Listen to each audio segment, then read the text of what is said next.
Hi అండి, నమస్తే. Welcome to my channel. నేను మీ శ్రావణి. ఇవాళైతే నేను దొండకాయ రోటి పచ్చడి ఎలా చేసుకోవాలో చూపించేస్తాను. కాకపోతే నేను ఇక్కడ రోట్లో చేయట్లేదు, మిక్సీలో చేస్తున్నాను. చాలా టేస్టీగా ఉంటుందండి. అలానే చాలా సింపుల్గా అయిపోతుంది. అస్సలు పచ్చళ్ళు ఇష్టపడిన వాళ్ళు ఎవరుంటారు చెప్పండి. ఈ విధంగా పచ్చడి చేసుకొని వేడి వేడి అన్నంలో నెయ్యి వేసుకొని తిన్నామంటే ఆహా, అద్భుతంగా ఉంటుంది కదా. ఇక ప్రాసెస్లోకి అయితే వెళ్ళిపోదాం. ముందుగా అయితే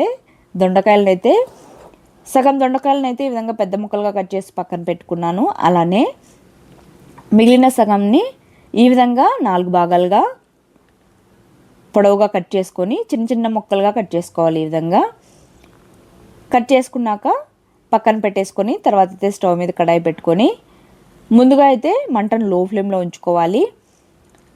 ఈ విధంగా చిన్న ముక్కలుగా కట్ చేసుకున్న దొండకాయ ముక్కలను అయితే ముందుగా ఆయిల్ ఏమీ లేకుండా జస్ట్ డ్రైగానే ఒక్క 2 నిమిషాలు ఫ్రై చేసుకుంటే సరిపోతుంది. ఇందులోనే కొద్దిగా సాల్ట్ కూడా వేసేసుకొని ఇవైతే ఫ్రై చేయకపోయినా అలానే పచ్చి ముక్కలైనా వేసేసుకోవచ్చు. పచ్చళ్ళలో అయితే కాస్త వేయిస్తే క్రిస్పీగా క్రంచీగా ఉంటాయి తినేటప్పుడు అయితే మాత్రం.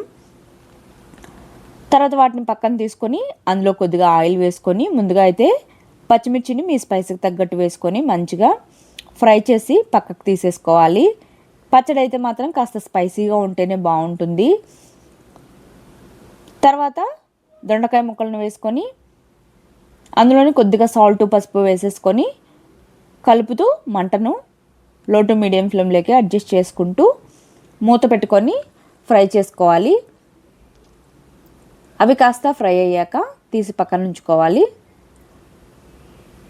తర్వాత అయితే ఇక్కడ టొమాటో ముక్కలు అయితే పెద్ద పెద్ద ముక్కలుగా ఉండాలి పచ్చడికి అయితే మాత్రం.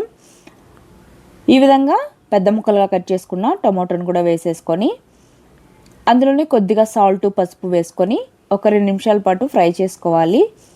కాస్త స్కిన్ సెపరేట్ అయ్యేంత వరకు ఫ్రై చేసుకుంటే సరిపోతుంది. ఈ పచ్చడి అయితే మాత్రం హెల్తీగా కూడా ఉంటుంది. ఇందులో ఫైబర్ ఎక్కువగా ఉంటుంది కాబట్టి డైజెషన్కి బాగా యూజ్ అవుతుంది. అలానే విటమిన్ ఏ సి కూడా ఉంటాయి. సో హెల్తీ రెసిపీ అని చెప్పొచ్చు. అలానే చేసుకోవడం కూడా చాలా సింపుల్. ఇంకా చెప్పాలంటే పిల్లలకైతే ఖచ్చితంగా నచ్చుతుందండి ఇదైతే మాత్రం. తర్వాత టమాటా కొద్దిగా మగ్గిన తర్వాత ఇందులోనే కొద్దిగా చింతపండు అలానే కొత్తిమీర కాడలు అయితే వేసుకుంటున్నాను. కొత్తిమీర కంటే కూడా ఈ విధంగా కాడలు వేసుకున్నామంటే పచ్చళ్ళకి భలేగా ఉంటుంది.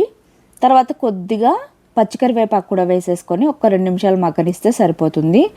తర్వాత తీసుకొని ప్లేట్లో పక్కన పెట్టేసుకొని చల్లార్చుకోవాలి. ఈ టమాటో అనేది కాస్త వేడి మీద వేసామంటే మిక్సీలో మొత్తం బయటకు వచ్చేస్తుంది. కాబట్టి చల్లారాకనే మిక్సీలో వేసుకోండి. తర్వాత మిక్సీ జార్ తీసుకొని అందులోకి అయితే అన్నింటినీ సపరేట్ చేసుకోవాలి. ముందుగా అయితే పచ్చిమిర్చి, వెల్లుల్లి, కొద్దిగా సాల్ట్ అలానే జీలకర్ర, తర్వాత చింతపండును కూడా వేసేసుకొని ముందుగా పల్సిచ్చి మిక్సీ పట్టుకోవాలి. తర్వాత అయితే దొండకాయ ముక్కలను వేసుకోవాలి. ఈ విధంగా అన్నీ ఒకేసారి కాకుండా సపరేట్గా మిక్సీ పట్టేసుకున్నామంటే పచ్చడి కూడా రోట్లో దంచినట్టుగా మంచిగా మరి మెత్తగా కాకుండా బరకగా భలేగా ఉంటుంది. దొండకాయ ముక్కలను కూడా పల్సిచ్చి మిక్సీ పట్టుకున్నాక చివరిగా అయితే టమాటో ముక్కలు కూడా వేసేసుకొని ఒక పల్సిచ్చి మిక్సీ పట్టేసుకోవాలి. ఈ విధంగా టమాటోను కూడా మిక్సీ పట్టుకున్నాక చివరిగా అయితే మనం ఫ్రై చేసి పెట్టుకున్న దొండకాయ ముక్కలను అయితే వేసుకొని మిక్స్ చేసుకోవాలి. ఈ విధంగా చివరిగా వేసుకున్నామంటే క్రంచీగా భలేగా ఉంటాయి రైస్లో తినేటప్పుడు అయితే మాత్రం.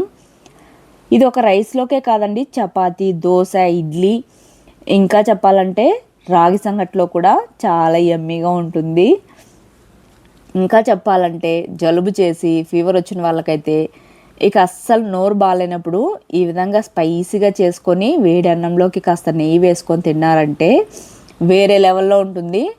ఇక టేస్ట్ కూడా మారిపోతుంది నోరు అన్నమాట, అంత బాగుంటుంది. ఒకసారి ట్రై చేసి చూడండి, అస్సలు మిస్ అవ్వరు. తప్పకుండా మళ్ళీ ట్రై చేసుకొని తింటారు, అంత బాగుంటుంది. ఇక పిల్లలైతే మాత్రం అస్సలు వద్దు అనకుండా లొట్టలు వేసుకుంటూ తినేస్తారు. అంత బాగుంటుంది టేస్ట్ అయితే. నిజం చెప్తున్నాను, ఖచ్చితంగా అయితే ట్రై చేయండి. ఒకవేళ నచ్చినట్టయితే మన ఛానల్ అయితే సబ్స్క్రైబ్ చేసేసుకోండి. Okay, bye. Thank you for watching.